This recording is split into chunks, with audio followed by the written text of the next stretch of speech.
Welcome to Exposure Therapy. Today is my friend Logan Murphy, who is a Canadian photographer that has spent the last several years documenting some incredible things happening in Canada. And I'm just really excited to have him on. Logan, thanks for coming in and joining us today. Hello, TJ. By the way, me and TJ met at Coutts, if I remember correctly. So, and you know, how many photographers were down in Coutts, TJ? Professional? Three? Yeah.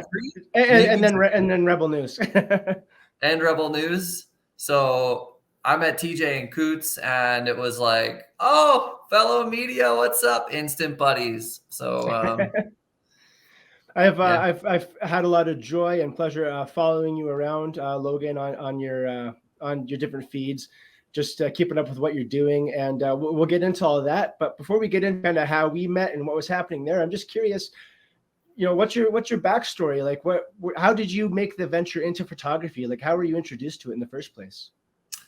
So my backstory is, you know, I didn't really live anywhere stable until I was 12. And that's when my family moved to Port Hope, Ontario.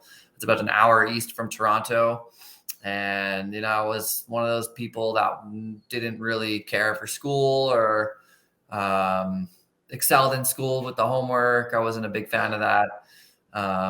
And you know, I joined the military at 16 in the reserves as an infantry guy with a regiment called the Hasty Peas. And I was making pretty good money in the military until about 20, where I had gone away for a summer contract. And because I didn't drink or smoke or go out or spend all that money, I had 10 grand in my bank account at the end of the summer with basically no expenses. And my mom was pressuring me to go to school for something, which is the classic, you know,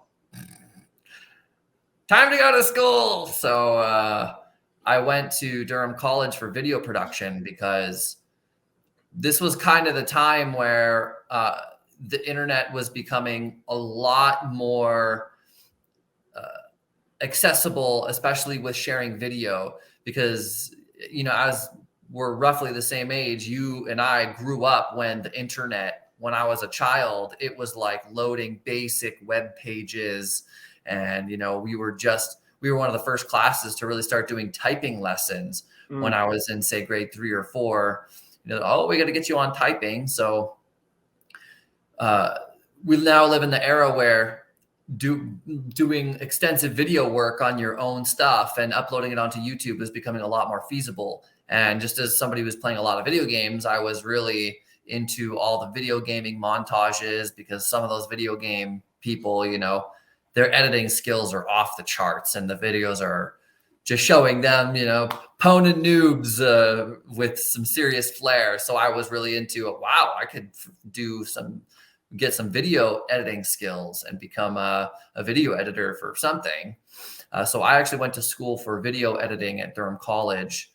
But as part of a curriculum, it's not just video. You have to do video and photo and electives and this and lighting class. And it was actually my photography professor who was this very cool, long hair, hippie guy, go with the wind, just seriously passionate about photography. And I had bought a camcorder for that class because that's what the school recommended, only for the first day of school for them to say, oh, camcorders are kind of being phased out, just get a DSLR. You guys got a DSLR, right?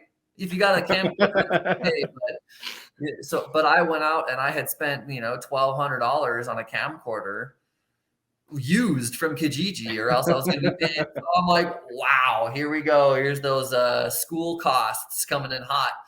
So I went in and bought a Nikon D7000. I can't remember how much I paid for it, but I went and bought a DSLR. And I think just with my temperament and just the way my brain works, stills photography became like my thing. It's very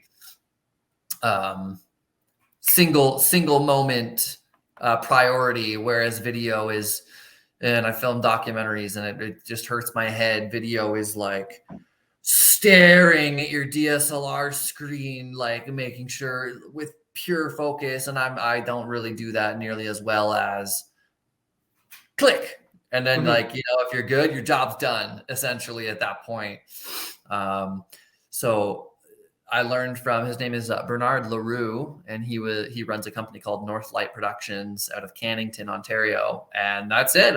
That's all it took to get me going. I actually flunked out of school. So I dropped out of college, but here I am 10 years later.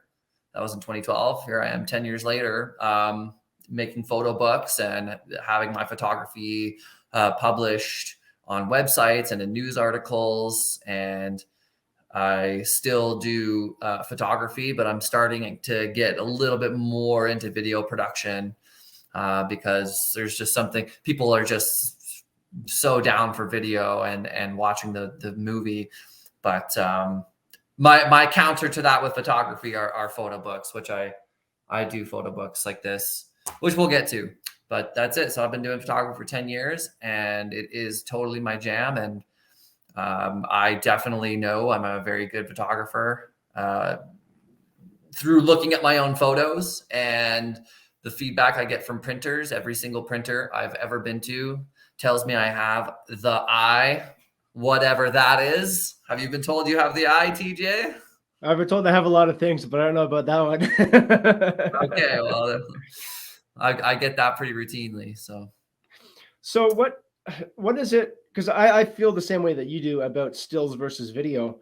But what is it to you that attracts you to the still image versus the video? Like I get enjoyment out of both. I'm sure you do too. But if you were to ask me what I prefer doing for the rest of my life, shooting stills. And it sounds like you're the same. So what is it to you that attracts you to the still image versus the moving image? It is the connection to the actual situation. So I'll just take a small example of a situation. Let's say I'm up on top of the Capitol building on January 6th. All right. And I'm looking out over a huge crowd, and somebody runs up with a fire extinguisher and sprays, you know, the cops from up top, which is actually something that happened, but I didn't get a picture of this. If I was doing video, I would have to be looking down at a screen and living through the screen during the potent time and the moments. And we already live enough through our damn screens. And when you're in a situation of real life, okay, real life with crazy action going all around, looking through a screen it takes you out of the moment. It removes an element of reality because, you know, if photography and getting a very nice shot takes skill in composition, you know, I tell you, it takes me almost no time to create a really nice composition, especially when there's no alternatives. Something's happening really fast. There is a way to get amazing composition really, really fast. But video is 30 frames per second, which means you're actually refreshing your brain 30 frames per second. But it's like you have to look through the viewfinder. And I'm sure you've all seen videos of high stress situations with arrests or this and that. And then all of a sudden the camera is pointing at the ground. That person might as well be a photographer because they're not videotaping the action. And this is exactly what I'm talking about. They have switched from videoing to living in the moment. But now on the back end, we just get to see the ground or people's feet, or if they tied their shoelaces with a double knot or a single knot, right? And photography just helps keep us connected to real life, because and if I'm doing video, and I'm not looking outside that viewfinder except for a momentary grasp of situational awareness of just, am I about to get hit by a car or something? Like that's the only thing that, you know, safety. Other than that, video, it's all of this. You're just this, you're this, looking at my flipped up viewfinder on the DSLR, racking the focus. Oh my gosh, versus photography. So there's a big difference. And I mean, if you're really good at photography, and we'll talk about rhythm and drumming and connection to photography, if you can really time your pictures well, you don't need to do video. You can take the picture and people just go, woo, wow, whoa, you have the eye. And, you know, there's a building of a situation, a height of tension, and then a release. And if you can just hit that peak, the building and the release, people can build that in their own mind. It's why they like photography, because they see a peak of an action. It provides a lot of story, but it doesn't provide the whole story, which video does. It's like being told what's happening versus getting your chance to have your own interpretation of what's happening. So power of stills. Speaking of January 6th, we do have this photo here of you up on some steps, maybe on a roof. Can you explain this to what's going on here? All right. So just some quick January 6th context.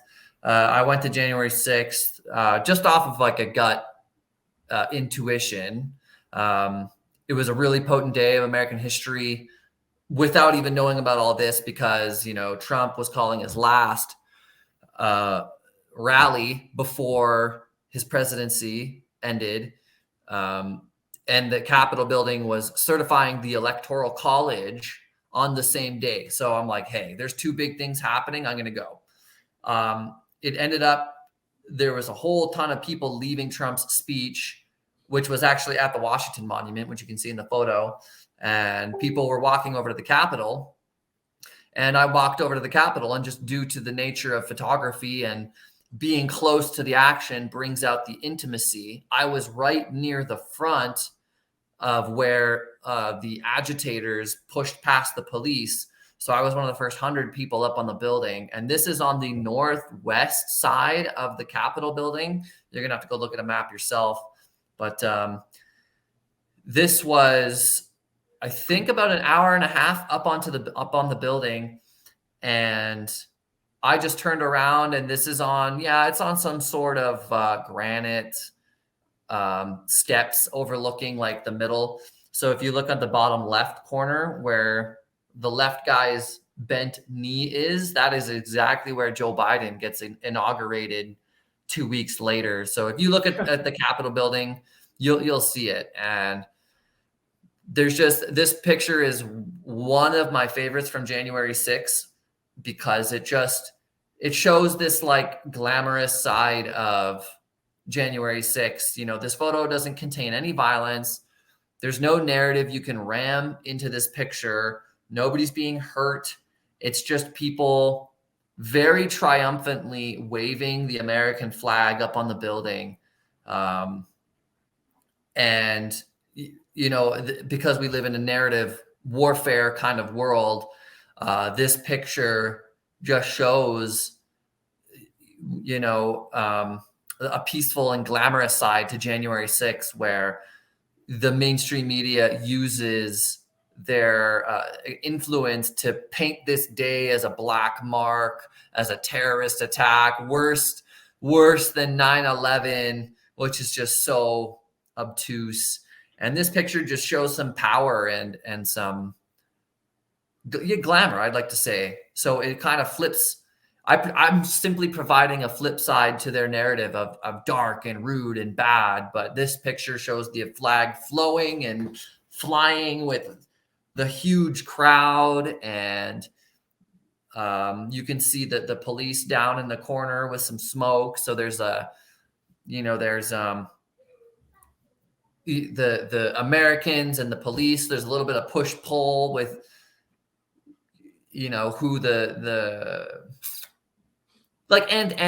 what's it in stories? It's called like the antagonist and protagonist. Thank you. Yes, it's got a lot of push pull. It's got triumph. It's got flow, motion, power. It's up high, so you can see the big crowd. It's got a lot going for it, and that's why it's one of my favorite pictures. Got some great scale too, as you said. You can see the Washington Monument way off in the distance, and which is like dwarfed compared to the people holding the flag right up by the camera. But it gives you that sense of scale from the Capitol building all the way to the monument, and you can see that massive crowd. And yeah, that's great. A lot going on in that photo. Is that type of photography, like the documentary style, is that kind of your favorite to do? Like, what style of photography attracts you? I would say I would just call that candid, because, and what I mean by candid is that, and this is very important. I call it. I have my own term, which I'm forgetting now, but it's like the observer who is not influencing the situation. So, I'm not telling that guy, hey, wave the flag so I can get a shot that looks amazing. When I went to January 6th, like as a photographer, and this is kind of more as like a journalist, is basically a journalist's mindset. You're not there to create situations or pull away from situations. You're there literally as just this teeny little block that gets to like freely move through situations and just click, click, click, and not tell people to do things and not set situations up. I call that candid myself, because it's just people living their lives at the energetic intensity at the time. And, some people might say candid is only for pictures that are like, or, with like a mediocre kind of energy. But I would say candid is a lot more just whatever the energy is at the time, as long as the photographer is not influencing the situation. That's candid, and that's my style. I just show up with a camera and just take the pictures.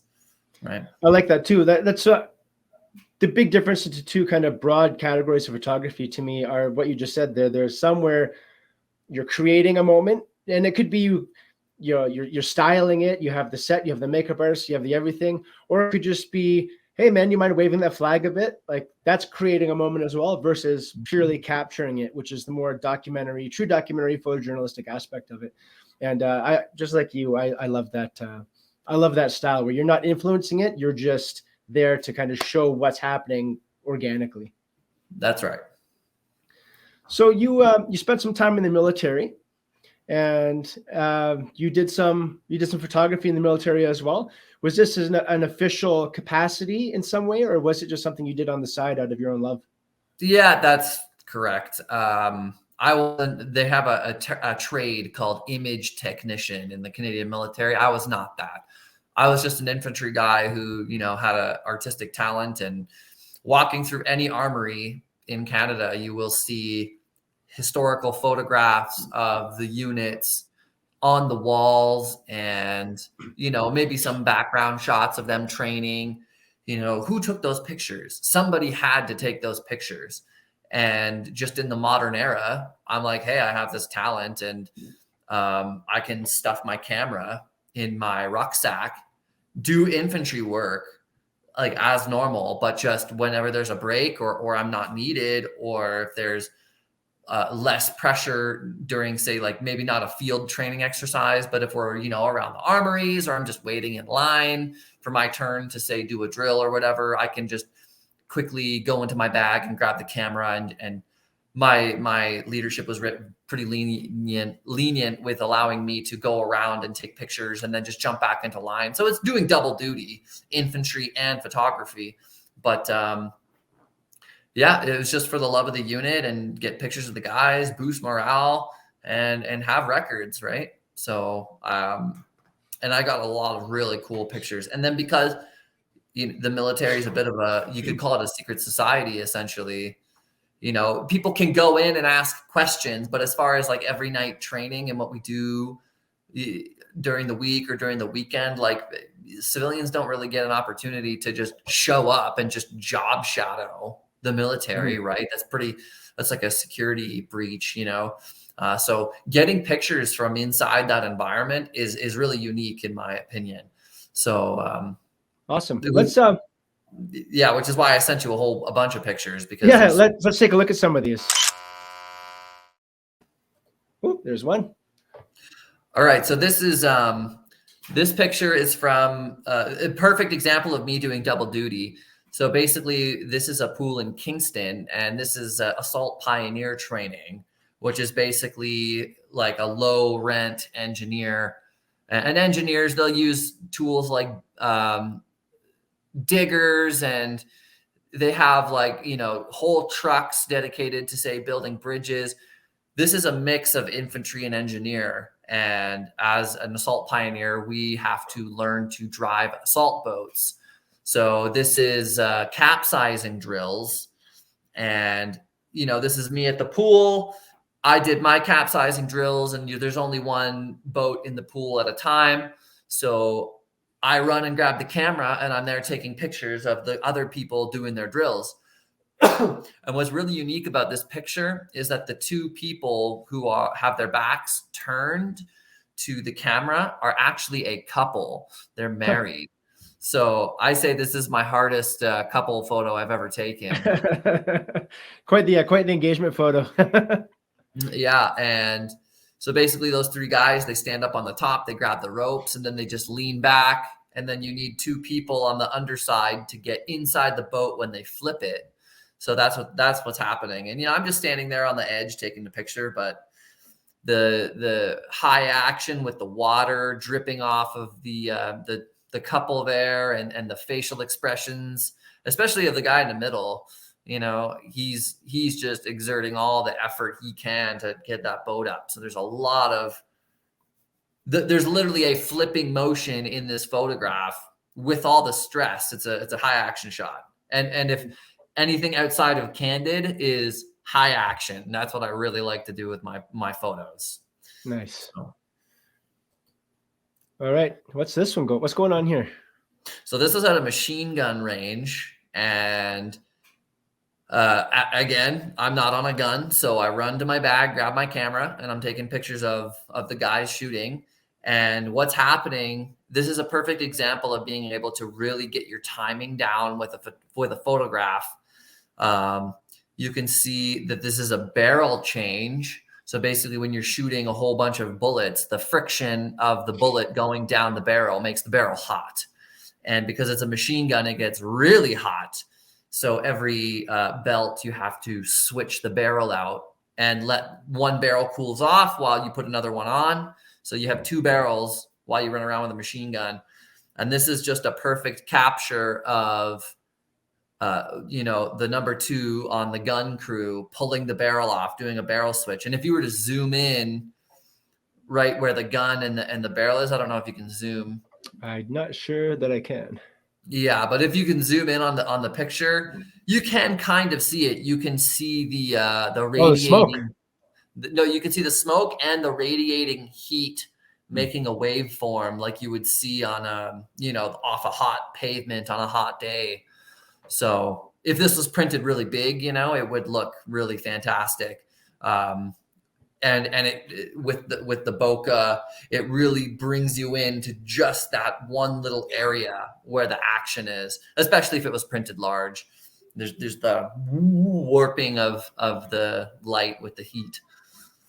What when you were doing these, I guess, yeah, when you were doing these, what was your setup that you're using? What did you like to use, and is it similar to what you're using now? Yeah, I use the same camera. It's a Nikon D850. It's probably going to be the same for all these pictures. The Nikon D850, I had a 24-70 f2.8. I had the 50 prime 1.8. I had an 85 1.8 prime, and then I had actually, I'm pretty sure that's all I had. I didn't have a single telephoto lens at that time for almost all these pictures. So 85 is as far as I'm going, but that means it got to be close to the action. I do love the 85. That's for sure. Yeah. It's like, I love it.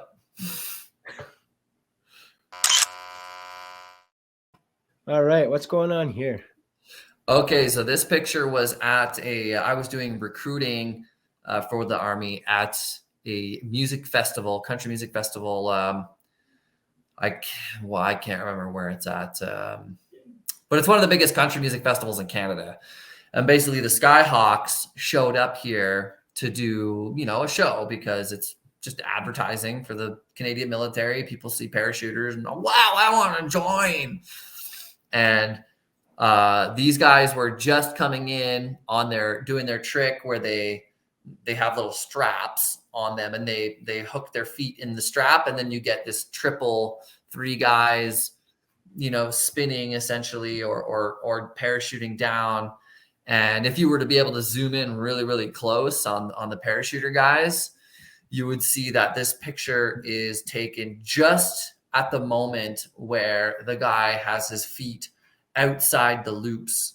So it's like a perfect moment of detaching. They look attached, but again, on a very big canvas, you would see that he's actually detaching. And just at the moment of disconnection. And then these two guys in the foreground are actually the commanders. So I was standing of the parachuters. So I was standing right behind the commanders. I see them coming in. I see them coming. I see the commanders in front, and I go perfect, push-pull dynamic. And I basically dug my head into the dirt because this was on an 85. So I had to like dig my face or head into the dirt to get low enough to put distance between these two commanders to show their body language and to get these guys in the frame. And they're just like blocking the sun out, looking at their guys coming in super fast, parachuting, high action, detach from the guys while spinning. It's all, again, high action and perfectly timed. You've mentioned 3 or 4 times now a push-pull element in your photos. So my question to you is, what, in your opinion, makes a good composition? Wow, what makes a good composition is basically, yes, you have to have, first of all, you have to understand the absolute truth about photography, and that is the boxing rule, okay? Every picture is inside of a box in a frame, okay? That means inherently, there is almost no truth, or you could say there cannot be truth inside of any photograph, because with one 2D box, there is not enough dimensions to tell a whole story. So technically, to me, every picture is a lie, which now that I know that all I can do is lie with photography. Now, all of that energy in trying to tell the truth goes into beauty and just capturing dynamics. I would say push, pull, and rhythm are like which is almost the same thing, but it's the two most important elements in photography. Now, I've been a drummer for like 16, 17 years. So my rhythm is like pretty good. And when you're in real life and in real situations, rhythm permeates everything. So you can be, I'm very, very sensitive to seeing situations build. And most importantly, I'm very tuned in to seeing when the moment is, when it pops and when it's at its peak expression. So being able to time your photographs, because remember, like I've said before, with video, you get all this opportunity to show your viewer the build up, and then you can film the peak, and then you can allow them to see all the dissolution. But with photography, you need to be able to capture, either you're capturing building up, you're capturing the peak, or you're capturing the dissolution, and you only get one. And that's barring, putting it in a book and being able to show a building, and you know what I mean? So you have to be able to just throw out what you think about being able to tell the truth with pictures, and recognize that you're just being able to capture this one moment. So being a drummer is like a super advantage for photography. And I mean, in general life, because rhythm is in everything, and being in tune with rhythm, you can see the rhythm of the bright spot on the screen and the dark spot on the screen, and being able to make those things essentially create motion and spin for the viewer. Even though nothing is moving on your image, there's movement here, but there's stillness everywhere else. And these contrast of elements is what makes a good photograph, because the human brain works really fast. It will get the rules of the photograph in a near instant. And I'm sure you know about that whole, if you look at a picture, the eye will like, and like, that's the download, that's the initial impression, and that's what's got to hit the most. So, having some strong colors, I like to do just like the Fibonacci sequence. It spins the most, and then it gets bigger as it grows away. So there has to be an initial like, boo, and then they can take the time to look deeper into the picture. And that's where like on this cover, for example, you know, people would just see the nice shiny metal of the trucks. They might not see how these are actually lifted up, which means the truck is running. Now you have an audible sound to the photograph. You can hear the truck.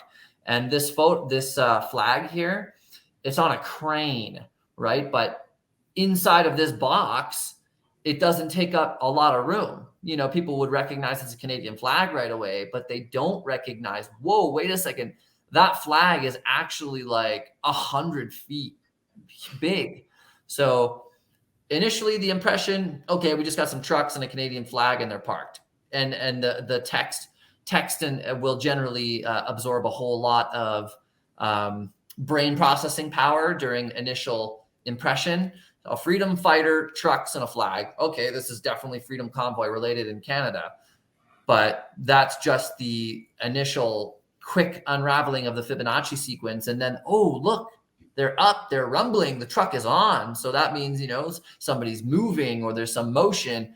Oh, wait, that flag is actually huge.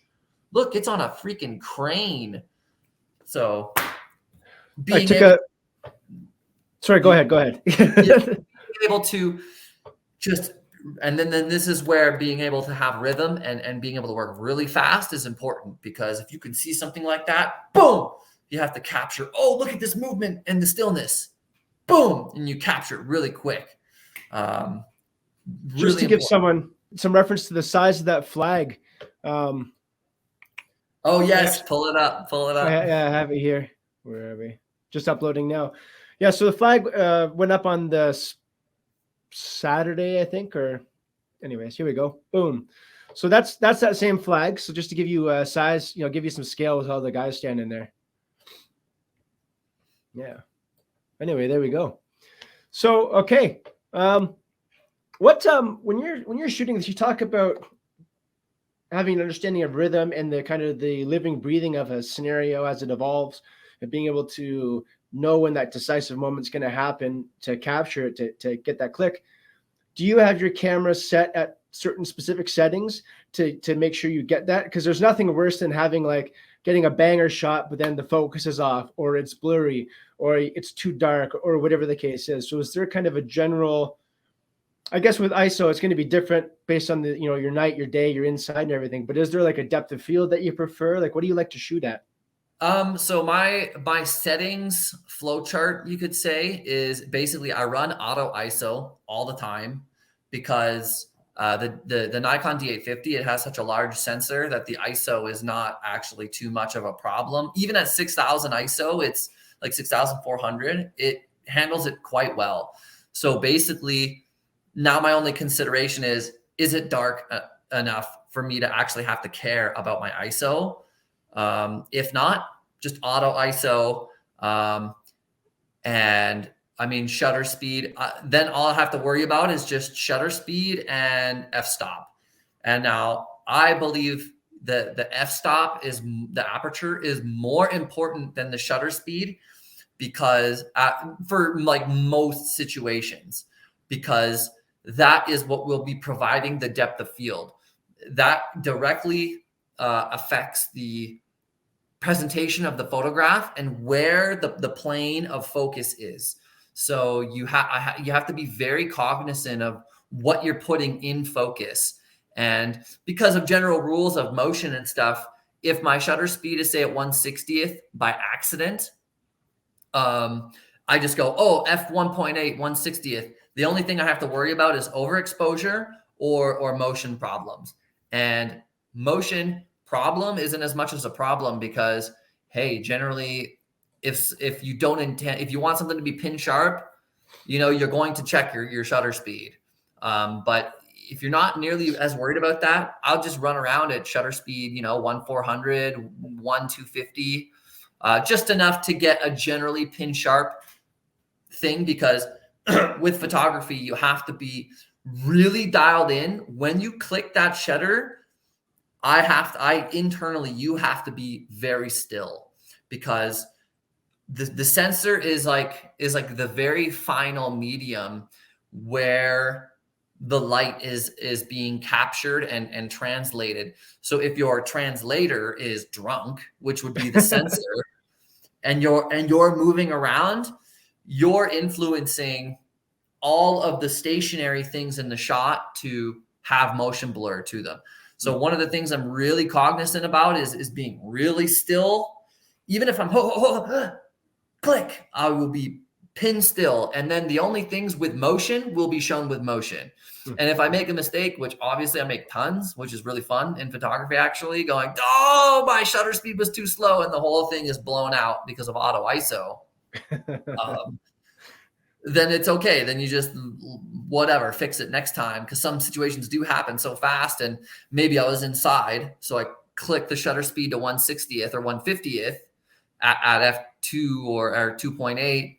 And I'm doing my still thing to capture the light. And then I run outside and then I take a whole bunch of pictures. Oh, I was at 1/60th, 2.8. Whoops. Missed those. I'm sure I've missed plenty of amazing photographs with that. But I mean, as long as you can run the camera really well, it's just, two things. I say just auto ISO, get that calculation out of your head. It's one more button to click, which slows you down, especially at the pace of real life. And my camera handles it really well. And then, so now it's just, okay, where do I want my plane of focus to be? F2.8 or F8 or F6.7? I'm usually not really going above F11, quite frankly.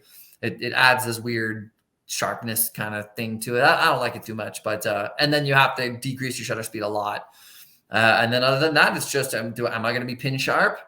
Is there a dirt bike going across the screen or across my plane of reality? Then that means I need shutter speed of 4,000. So now I'm going to be shooting at f4 or maybe f5.6 or f2.8, right? On a sunny day. But most situations do not include a dirt bike or something throwing dirt with super high action. Usually I'm just taking pictures of people or things running around like that.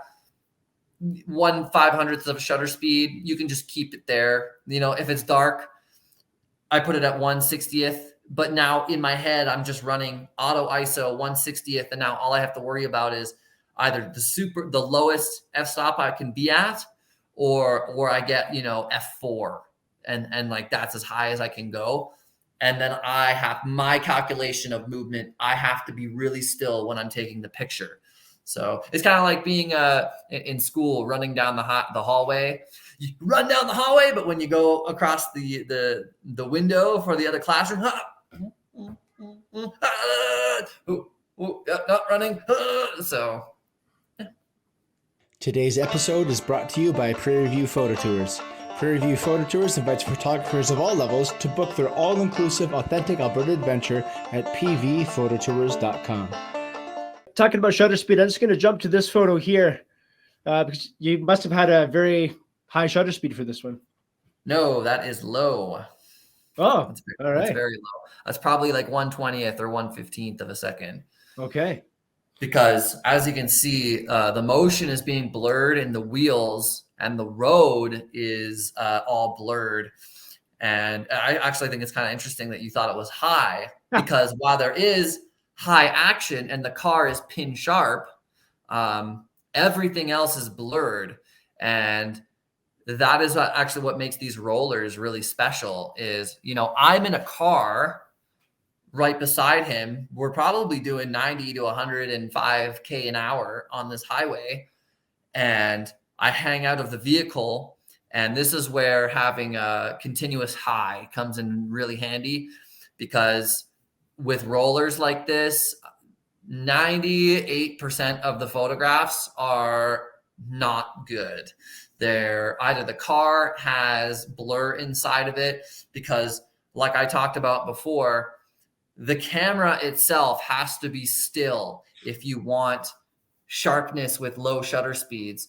And this is just 1 out of 1,000 photographs that happen to be sharp where the film car was not bouncing and I got 1/15th of a second where my camera was still enough to get the other car was not going too fast or too slow, and we were just perfectly in line for this roller to work. But then because the body of the car has no motion, it's just a static object, but the wheels and everything else is moving. So this one is like one of my favorite shots. I get a lot of compliments on it. Everything's moving. The car is pin sharp. Even if you zoomed in, the car is pin sharp, which gives a bit of an optical illusion, right? So amazing. Yeah, I like this one. It is a bit of an optical illusion. I love it. Now you got here on this next one, you have you have frozen some motion in a very interesting way. Let's talk about this one. So this is where being able to see how a situation builds and dissolves is really important, because in the middle of that is going to be peak action. Now, the only peak actions of this is going to be you get the trigger being pulled or smoke coming out of the barrel at like a precise moment, which is, I would almost say, next to impossible to time a gunshot. Where, say my brother here pulls the trigger. This is my little brother, by the way, where he pulls the trigger and the smoke would say be, 1 foot or less out of the shotgun's barrel. Getting that shot is nearly impossible. And you would just have to shoot a whole bunch of shotgun shells until you got lucky, quite frankly. But something that is a lot easier to plan is the shell ejecting. So now my goal is, okay, well, I'm going to go in between where the shell hits the ground, which would be the dissolution of the situation, and halfway to where the shell begins its motion, which is when he cocks or he pumps the shotgun. So right in the middle of that would be a shotgun shell ejecting in the air. So, okay, where do I have to go? I have to go in between the ground and the shotgun, because that in the middle of that is where the shell is going to be flying through the air. And this is where taking a picture of a story in the middle is really, really good, because now I don't need the smoke of the shotgun. By my brother pumping the shotgun and you seeing the shell in the air so close, right in the middle, the story builds itself. You go, oh, he just shot the gun, right? He just pulled the trigger, because he had to have pulled the trigger for that shotgun shell to be ejected. And this is where the rhythm and the drumming comes in really, really good, is that I have to sit there and I have to be able to catch that shotgun shell in midair at just the right distance to create, a push-pull effect. The only thing that really makes this picture better is if I waited another, just enough time to make that shotgun shell like twice as big or 3 times as big, because then it would give really close to the action, and you would really be able to instantly tell that the shotgun shell was flying through the air. This might take a second, based off of that initial impression we were talking about earlier. Yeah. Wow. But it's got that low angle. It's got the power. The shotgun's shell shows the power. It's a very power heavy shot, especially with the low angle on my brother, Yeah, that's something I see with, let's put this down. That's something I see with a lot of your photos here, is you have a unique perspective. It's not like just up here, like you're getting down, you're getting up, you're getting all the different angles. So you're definitely, it would appear that you're making the effort to provide a unique perspective for these. And anybody who sees me at a rally or anything working photography, they have seen me running my ass off to get pictures. Actually in Ottawa, when James Top got to Ottawa, because I was a photographer for James Top, that was the only day where I didn't have my car to drive me around everywhere, which means I needed to run the whole 20 kilometers, to get pictures. And it's way easier with a car. I can just get in the car and bomb forward. If I see something where I want a big landscape, I have to get ahead of the action. And then James marches into the frame. Now I can get it. But in Ottawa, I had to run and sprint everywhere, because we were walking on like Laurier and they had all the streets blocked. And then I would have to find parking in the city. It's like way too much to drive my car. And the Ottawa police themselves, they said, like, yeah, the whole event was great, but who is that guy just sprinting everywhere? And people in the march were going, oh gosh, Murphy's up there. Oh, he's over there. Oh, he's over there. What the? He's just teleporting everywhere. So to tell it, and that's where, like, you have to be able to tell a dynamic story. You better be able to get into dynamic positions, or else you are going to get that bland standing at 6 foot shot, you know. I bet nobody thought that physical fitness was a requirement to be a good documentary photographer. Well, you know, even the Army doesn't, because they say that on the job trade posts, so for the infantry, they'll have like related civilian jobs, you know, and so if you're like image technician, they would put professional photographer as a related civilian career. In the infantry, they don't have any related. They have nothing. It doesn't relate to anything. But photography is as close to the infantry as you can get, you know, even with a camera. Like, a camera is basically a rifle, but it's like a light rifle. Instead of projecting a bullet of mass, I stand here, and I grab the light and I bring it in, right? Nobody gets hurt. But then you need your bags, your gear, your cameras, your food, your water. You need to be able to self-sustain. If you're with a team, you got to have good communication.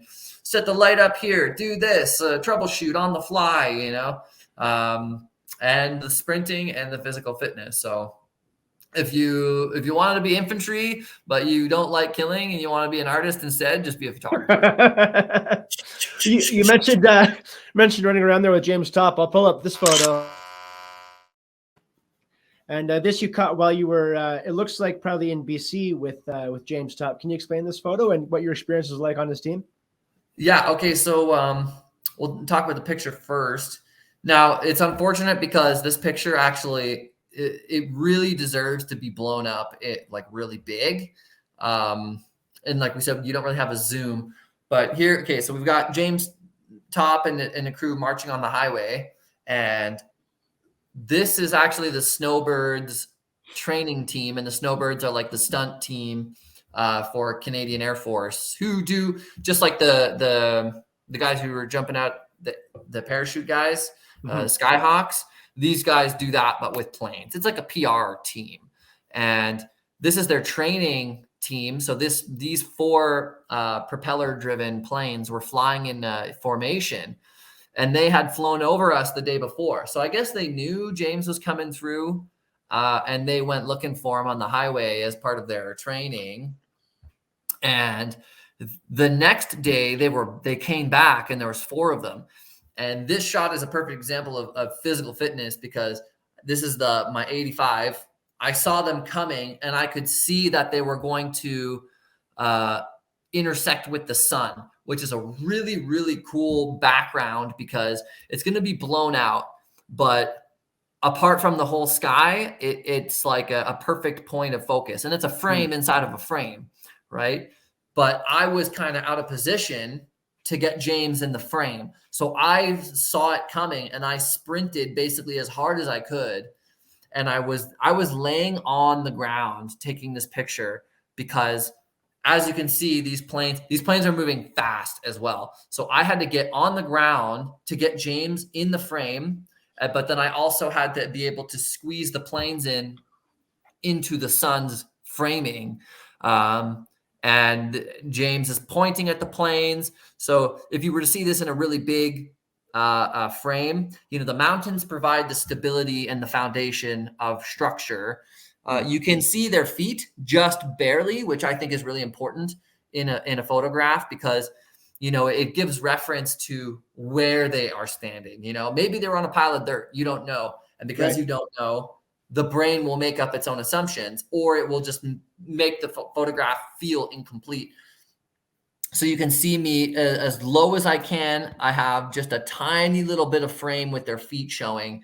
And James is pointing at the planes. So there's a direction. Even if you were to look at James first, he is pointing at the special part of the photograph. Right. And if you were to blow it up to 100% crop, you can actually see like the planes really clearly. So this picture will deserve to be printed really big someday.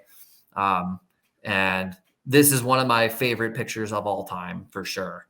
It's Amazing. just really special. And the team was really amazing. I mean, as with photojournalism, I believe that, you know, a photo can change people's perspective. And I joined James' top team because I know my photographic talents. I'm like, he's doing something that I think is really good. And it's a good strategy to actually have a very prolonged protest. Like if Ottawa's Freedom Convoy only lasted one weekend, it does not have the same effect as prolonged, sustained protest.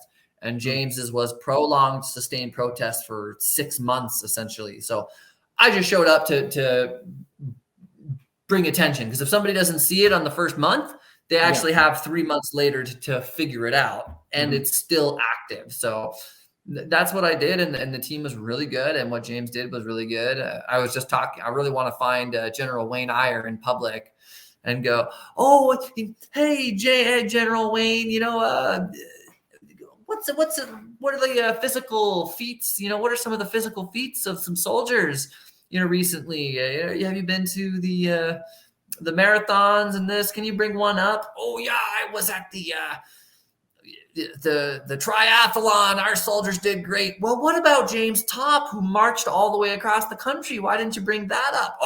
Oh my gosh. If I ever catch him in public, that's what I'm going to do. So, do you know how many pairs of shoes at the end of the day James went through on that whole trip? Yeah. So the thing is, he didn't actually like blow through every pair of shoes, but I think he did end up buying 15 or 16 pairs of shoes and boots, because like the thing is each shoe will provide a different feel. And when you're doing 40 kilometers a day, your feet, you know, they get bloody. Sorry, not bloody, but they expand inside the shoe. And then, you know, you're marching another 5K, and you can switch up the sensation that you're getting on your feet by putting on a different pair of shoes. So he was rotating through, you know, 3 or 4 pairs of shoes a day. Not that he had to get a new pair of shoes when the one's soles wore out. He had to get a new pair of shoes just to change the sensation on his feet, because that's all he was doing, you know, like 9, 10, 12 hours a day he's marching. So he accumulated 15 pairs of shoes. I don't know how many he actually like blew through, but 15, 16 pairs. Those things belong in a museum. I went through one pair. I wore the same pair of shoes the whole time, and they're ground down. I still you know, you got to keep those. That's a memory for sure. So Logan, when we first came on to the show today, we were talking a little bit about how we met down at Coutts. So I'd love to finish off with a photo from Coutts, which is this one here. Boom. Oh yeah.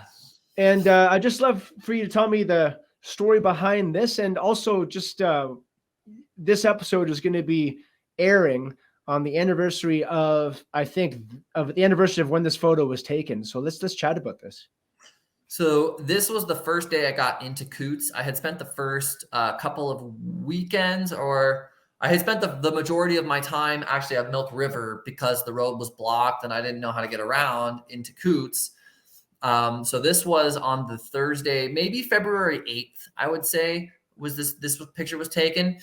And right when I got around, I got to Coutts for the first time. I parked my car down the hill, and I had just came up the hill into this situation where all the Coutts people had moved all the tractors and moved all the trucks to create this blockade. So you can actually see one of the cool little secrets in this picture is in the right side. You can see a group of people. That's actually a negotiation with the police, because they had just moved this whole blockade around. And I was taking some video of the blockade negotiation. But because this sunset was just happening and it was like a really nice one, I started running around up the road, down the road, getting pictures of the blockade, because this is like a 15 to 20 minute window with the sun like this. And this picture I think is really nice because the sun, you have this nice, the framing is just really powerful. in the middle of the frame almost is the horizon, right? So it's not too low. But the clouds, because of their shape, they have this crazy cool, like it's like a 3-set frame in a frame, and the sun is just bursting through the middle frame.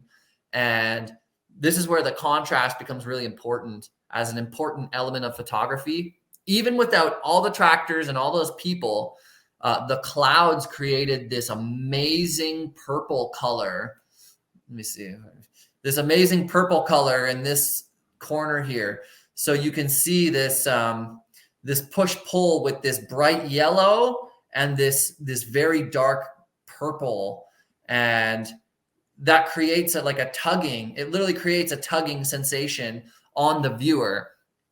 And then the information comes in. Like you can see the white lines, which shows that the tractors are blocking the road. You can see the Canadian flag. So there's a reference to where this is happening. It's in Canada. And then even more subtle is you can see the group of people there doing a negotiation. So like the bright colors, the dark colors, the trucks across the tractors across the highway, the dialogue. It's a very, very dynamic picture. And it's actually really one of my favorites. Amazing. I love that photo too. Yeah. So that's where I met you down there, and that was great. And you've been, after that, you've been, I mean, actually I'd see you in Edmonton. I'd see you in Calgary. I'd see you at Coutts. I'd see you in Monarch when James came through. And then you followed him to Manitoba, like all the way through to Ontario and back. You ended up in Manitoba. So you like, this has taken you all over the place. Yeah. I mean, just when I saw my point of no return at Adamson Barbecue, where the state was willing to send, 60 damn police cars and 200 police officers and 6 horses to shut down a guy who wanted to allow people to eat food in a restaurant without masks. So right then I was like, well, this is the point of no return. Like, what am I going to do? Go back to just doing simple photography and just take pictures of like the oceans or whatever. Like, I'm not going to be allowed to do that at some point, if I don't spend my energy doing this, taking pictures of these social movements. And so, yeah, I'm going to stay with James Topp the whole way. I'm going to continue going to rallies. Like right now I reside in Manitoba, and I drove all the way from Manitoba to be here for what I call a double header weekend. It's the Coutts convoy reunion for the Coutts boys. And just this weekend, starting tonight, there is the big horse rally in Red Deer.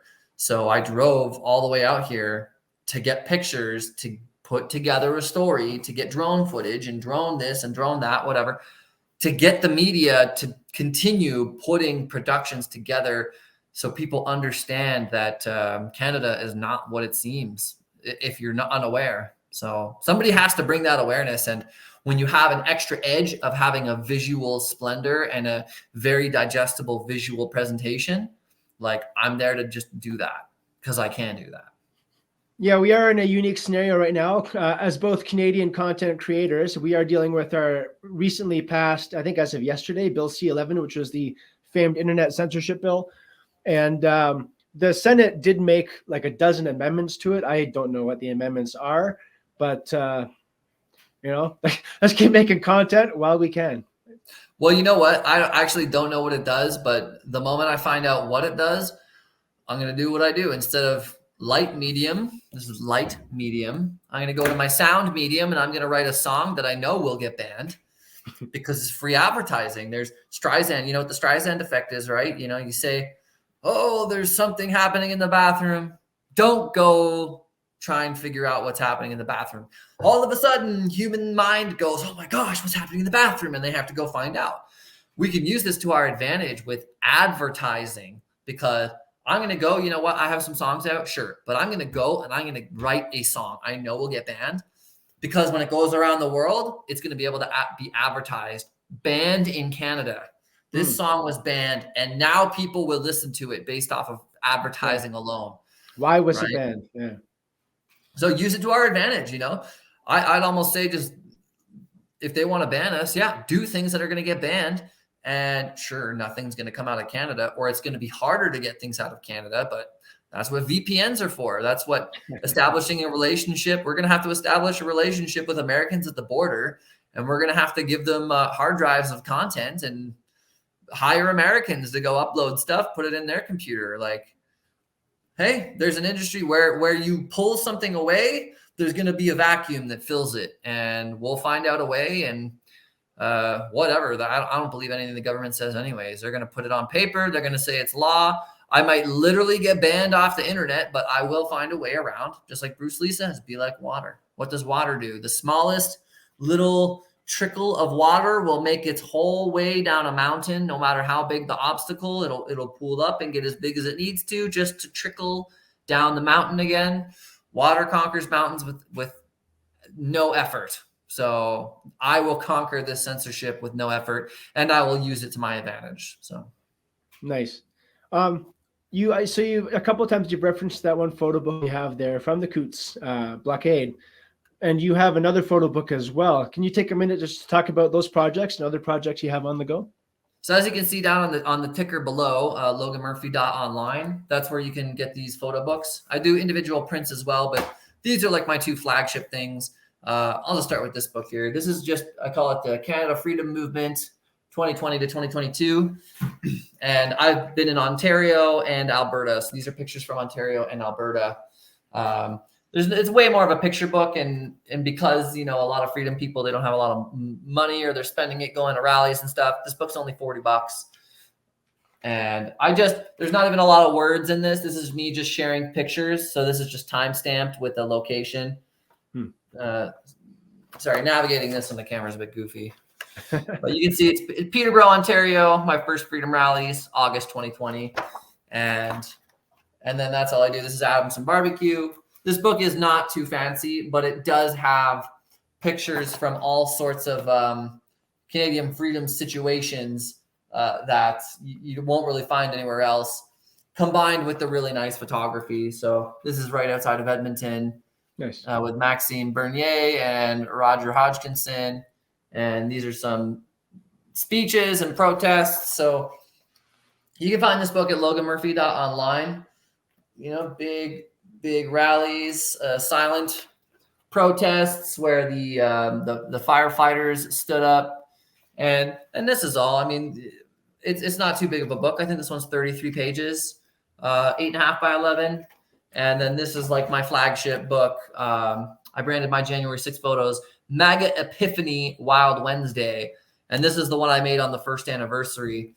This one's 63 pages. And this is actually a photo report because it's like timing. It's got the timings and chapter style. So it's got a chapter title with the time, a small description of what's happening, and then there's a 4-page spread. So this is like the chapter photo, and then there's a collage here.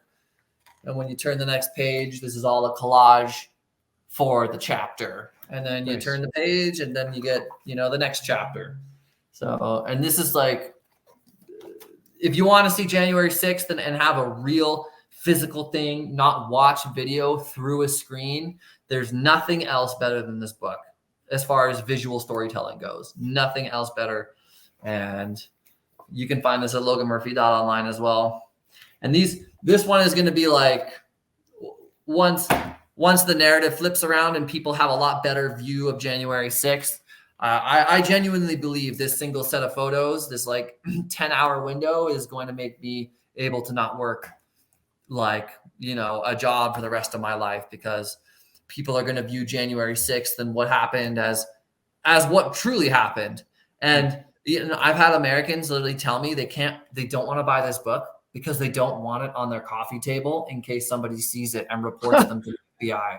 So it's a bit funny. I take the effort at the time of stress to put it together, where people would say that's like truly courageous, to just show, while there's 100-something people in jail still for this, I'm out here going, look, this is exactly what I caught. Yes, I was on the Capitol building. I was there. I put it in a story so I can get the story out. And it hurts my sales because the story is a black mark. But once that black mark is removed and the collective conscious of the USA understands what's happening, they will feel a lot more safe to associate with the imagery.